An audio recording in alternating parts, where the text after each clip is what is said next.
நடைபெற இருக்கின்ற சட்டமன்ற தேர்தலை ஒட்டி தமிழ்நாடு முழுவதும் தமிழக வாழ்வுரிமை கட்சி அனைத்து மாவட்டங்களில் இருக்கிற நகர, ஒன்றிய, பேரூர் மற்றும் மாவட்ட, மாநில அனைத்து நிர்வாகிகளையும் அழைத்து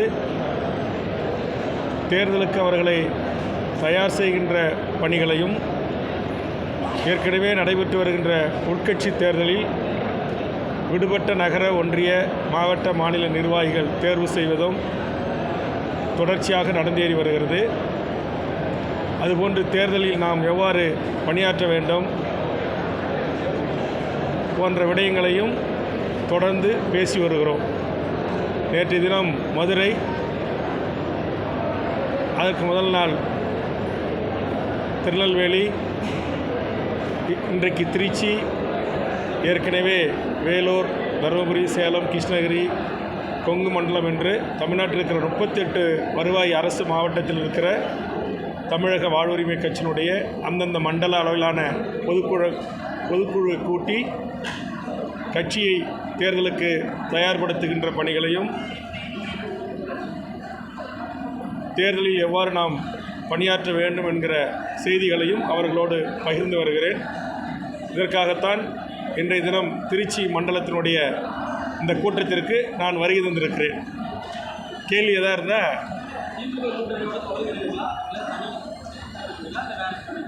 திமுக கூட்டணியில் இருந்து தான் பேச்சுவார்த்தை ஈடுபட்டு வருகிறோம்.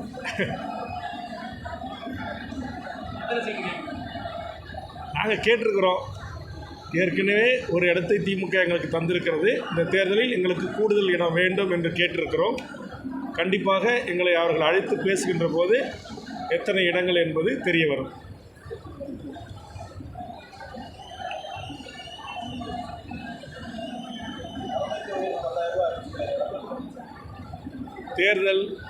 தேர்தலுக்கான மக்களிடத்தில் வாக்குறுதிகளை கொடுத்து மக்களின் அன்பை, ஆதரவை பெறுவதற்கு ஒவ்வொரு அரசியல் கட்சிகளும் செய்கின்ற ஒரு உத்தி, அந்த உத்தியை திரு எடப்பாடி அவர்கள் பயன்படுத்தியிருக்கிறார். தமிழ்நாட்டில் தற்போது 10,67,000 கோடி கடனில் இருக்கிறது. இந்த சூழலில்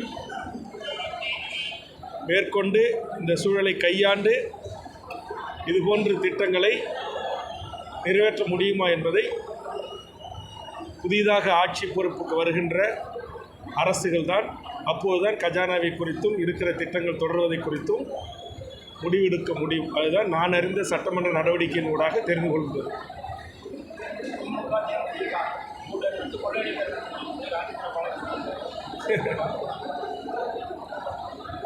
அது தவறான ஒரு குற்றச்சாட்டு.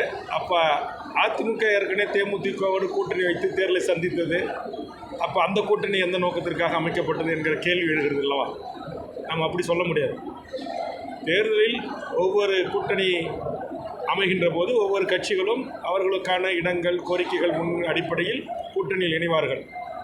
அதை பொத்தாம்பொதுவாக கொள்ளையடிப்பதற்கான கூட்டணி என்று சொல்வது ஏற்புடையதல்ல, அது கண்டனத்துக்குரியது.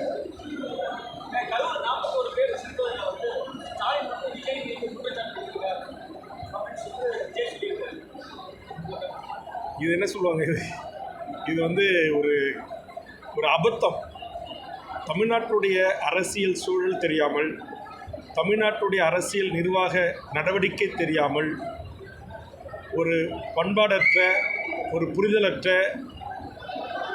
செய்திகளைத்தான் திரு விஜய் அவர்கள் நேற்றைய தினம் வேலூரில் பேசியிருக்கிறார்.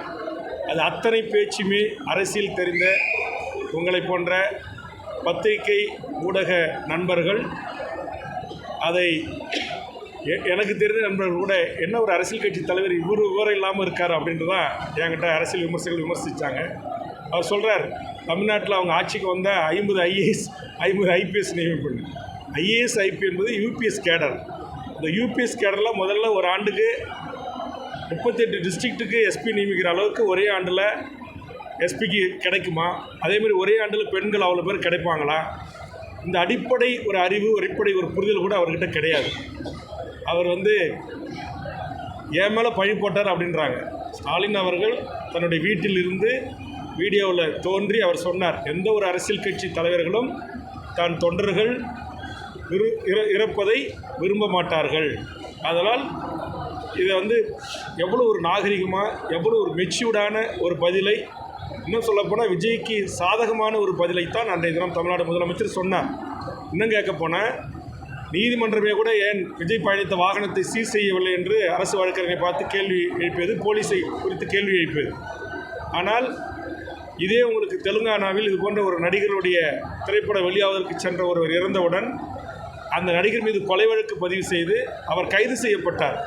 ஆனால் இங்கு திமுகவின் தலைவர், தமிழ்நாட்டின் முதலமைச்சர் குறைந்தபட்சம் விஜய் அவர்கள் மீது எஃப்ஐஆரில் கூட அவர் பெயரை சேர்க்கவில்லை. எனக்கு தெரிந்த சிற்றறிவு கேட்டிய வகையில் இந்த 41 பேர் இறப்புக்கு காரணத்தை விஜய் மீது சுமத்தி விஜயை திமுக அரசு நினைத்திருந்தால் கைது செய்திருக்கலாம், அவருடைய வாகனத்தை பறிமுதல் செய்திருக்கலாம், அவரை கண்டிப்பாக முடக்கியிருக்க முடியும். ஆனால் அப்படி எந்த ஒரு நடவடிக்கையும் எடுக்காமல் அது தனக்கு அவப்பெயராக மாறிவிடக்கூடாது என்ற ஒரு நோக்கத்தின் அடிப்படையில் தமிழ்நாடு முதலமைச்சர் இந்த விடயத்தை பொறுத்தவரையில் பெருந்தன்மையோடு நடந்து கொண்டார் என்பதுதான் என்னுடைய புரிதல், என்னுடைய பார்வை. ஆனால் விஜய் அவர்கள் முழுக்க உண்மைக்கு மாறா தவறான பொய்யான தகவல்களை தொடர்ந்து கூட்டங்களில் பேசி வருவது. நான் கேட்குறேன், எந்த அரசு பள்ளியில் இவர் போய் பார்த்தாரு? பெண்களுடைய பள்ளிகளில் கழிவறை இல்லாமல் இருக்குது.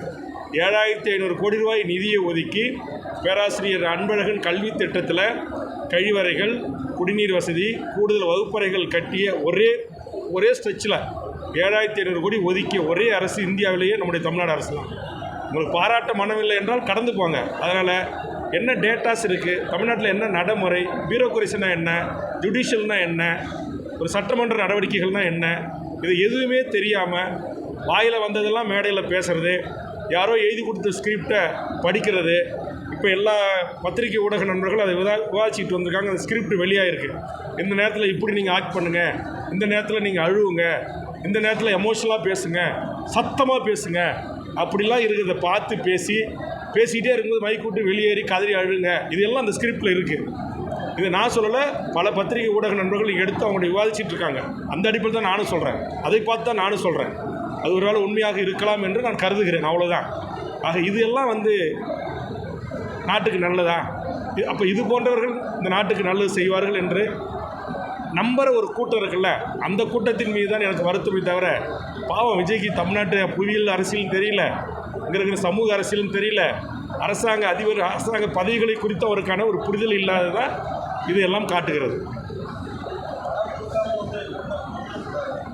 அதாங்க அவர் இப்போ நயன்தாராவை நாளைக்கு திருச்சியில் ஒரு நகை கடை தரக கூப்பிடுங்க, பணம் யாருமே தரவில்லை, மக்கள் வேடிக்கை பார்க்க கூடுவாங்களா இல்லையா? இல்லை நாளைக்கு இன்னொரு அஜித்தை கூப்பிடுங்க, இங்கே ஒரு ஜவுளி கடை திறக்க, பணம் கொடுக்காம கூட்டம் கூடுதா இல்லையான்னு பாருங்கள். ஒரு நடிகர், அவரால் ஈர்க்கப்பட்ட மக்கள் இருக்கிறாங்க, ரசிகர்கள் இருக்கிறாங்க, அவரை பார்க்க வரத்தான் செய்வார்கள். அதற்காக அவர்கள் அனைவருமே அப்படி இவர்களுக்கு வாக்களித்து பேசுறதெல்லாம் என்னை திட்டிங்கன்னா அது தமிழ்நாட்டு மக்களை திட்டுற மாதிரி. நான் தான் தமிழ்நாடு, விஜய் தான் தமிழ்நாடு, தமிழ்நாடு தான் விஜய், இதெல்லாம் ரொம்ப ஓவராக தெரியலையா? நீங்களாம் இத்தனை ஆண்டு பத்திரிகை துறையில் பணியாற்றுறீங்களே. இதுக்கு முன்னாடி தமிழ்நாட்டு சிறைத்துறையிலேருந்து அரசியலுக்கு வந்த அம்மையார் ஜெயலலிதா என்னைக்காச்சும் அப்படி பேசியிருக்காங்களா? மறந்த புரட்சித் தலைவர் எம்ஜிஆர் அப்படி பேசியிருக்கிறாரா? மறந்த கேப்டன் விஜயகாந்த் என்றைக்காவது அப்படி பேசியிருக்கிறாரா?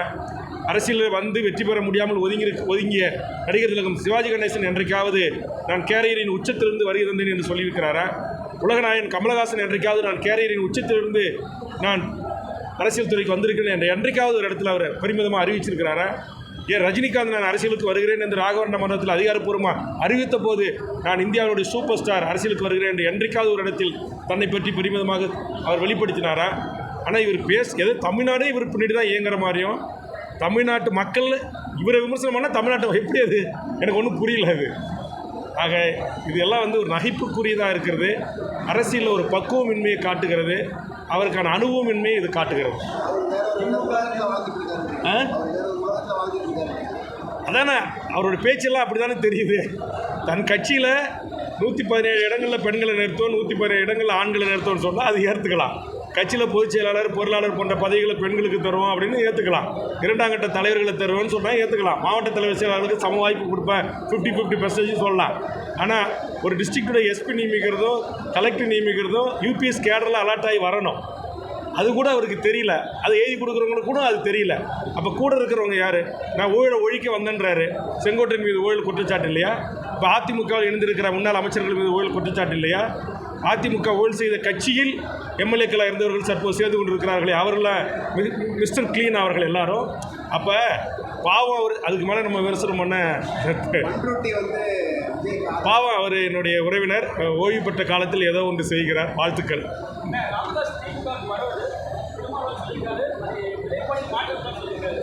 அது அவங்க கட்சியினுடைய முடிவு, இது அவங்க கட்சியினுடைய முடிவு.